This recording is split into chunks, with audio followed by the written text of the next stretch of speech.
All right, welcome back, and we want to welcome to the main stage from Valley of the Sun United Way, Jason Matthews and Gilbert Arvizu. So great to have you both here. Thanks for joining us. Thank you. Thanks. All right, we're talking about creating mighty change in our community, and we just got done talking about sort of the government side of things. Now we're going to talk about the business community, and let's start with the big picture here, and then we're going to kind of drill down in just a minute, because your team has two different goals right now in this space, and we're talking about healthcare and homelessness. And Jason, I'll start with you. Help us learn a little bit more about what you guys are doing and how those two spaces collide. Yes. Well, again, thank you for having us. At Valley Sun United Way, when we were creating the Mighty Change 2026 plan, we went out to the community and we heard from the community of all the different issues that were some of the hot topics for this time. And we heard not only on those issues around housing and homelessness, which are very pressing, and obviously the show is talking about it every day, but also on the connection between healthcare. These two things, you just couldn't kind of separate the two. And we saw that not only do we hear that housing is healthcare, especially during a pandemic, and that's when we reached out to the community, but we saw that we could have some very impactful goals.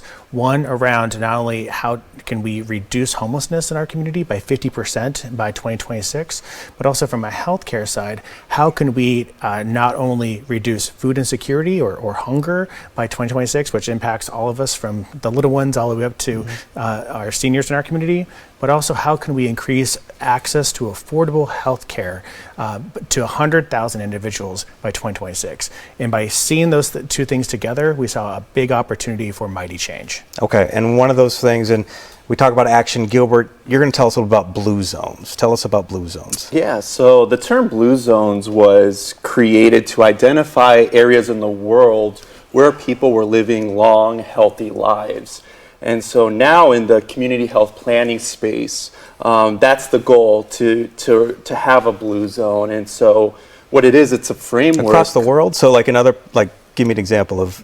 Well, so the term blue zone, so like Okinawa, Japan, for example, high life expectancy. But here in the States, in a community health planning context, the goal is policy systems and environmental change, looking at where people live, work, and play, and how that affects their health. And the reason it's important is because it's a tangible solution. It's building healthy environments that are going to last long times. It's not just putting a Band-Aid on health disparities in our communities.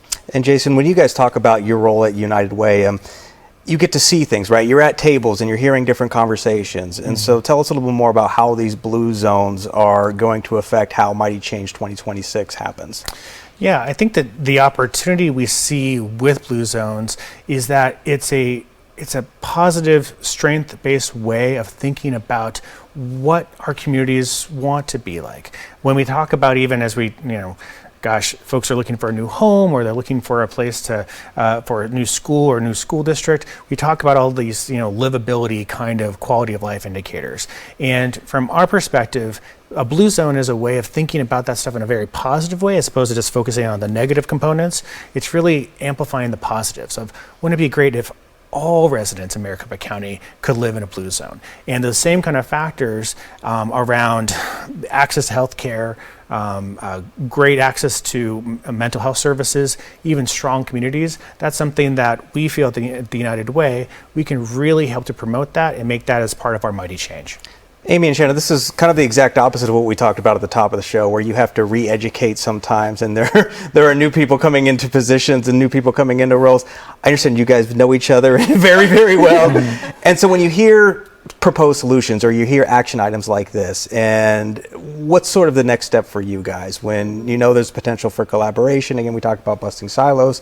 What are your thoughts when somebody in a team well says, okay, let's start talking about blue zones, or let's start talking about the bridge between healthcare and homelessness? Yeah, we have talked about housing is healthcare. So yes, always hearing that United Way understands that message, is repeating that message, and I don't have to go re-educate Valley of the Sun United Way what it takes to address homelessness or improve the health of communities, because that's been part of the work really forever, depending on how you look at the former frames of what Valley of the Sun United Way does.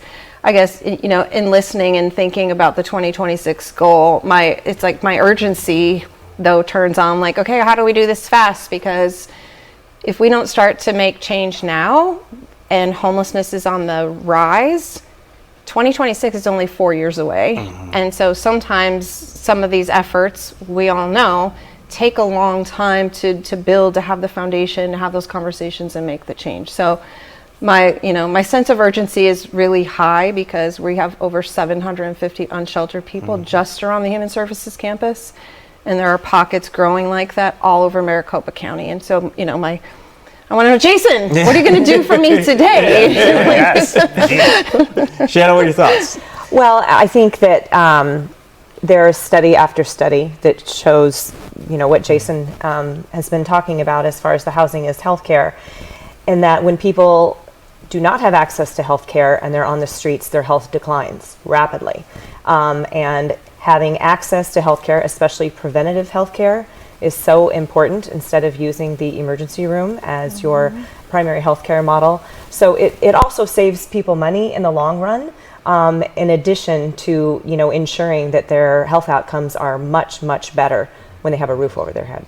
All right, Jason and Gilbert, thank you guys so much for stopping by. Jason, you're going to stick around. We have our action panel coming up in just a few minutes. But of course, special thanks to both of you. I want to remind everybody these conversations do keep on going. If you'd like to learn more, you can always download the STN app. We've got great conversations up there, more leadership conversations, fresh content going up every week, and you can always check out past episodes of the Mcquaid Mission.